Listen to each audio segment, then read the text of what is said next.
Hello guys, আমি আজকে আমার ছাদ বাগানে ডিম পুঁতবো। এই ডিমটা মাটির ভিতরে পুঁতে দেখবো 7 দিন পর ভালো থাকে ডিমটা না খারাপ হয়ে যায়। তাই জন্য আমি মাটি খুঁড়ছি। এখনকার ডিমটা পুঁতে দিলাম। 7 দিন পর ভিডিও দেব। পার্ট 2 দেখার জন্য লাইক, কমেন্ট, সাবস্ক্রাইব করতে ভুলবেন না। বাই।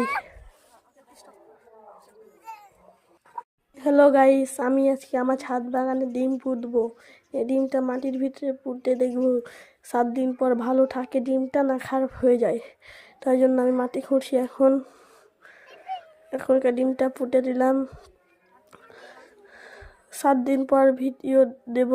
পার্ট 2 দেখার জন্য লাইক, কমেন্ট, সাবস্ক্রাইব করতে ভুলবেন না। বাই। হ্যালো গাইস, আমি আজকে আমার ছাদ বাগানে ডিম পুঁতবো। এই ডিমটা মাটির ভিতরে পুঁতে দেখবো 7 দিন পর ভালো থাকে ডিমটা না খারাপ হয়ে যায়। তাই জন্য আমি মাটি খুঁড়ছি।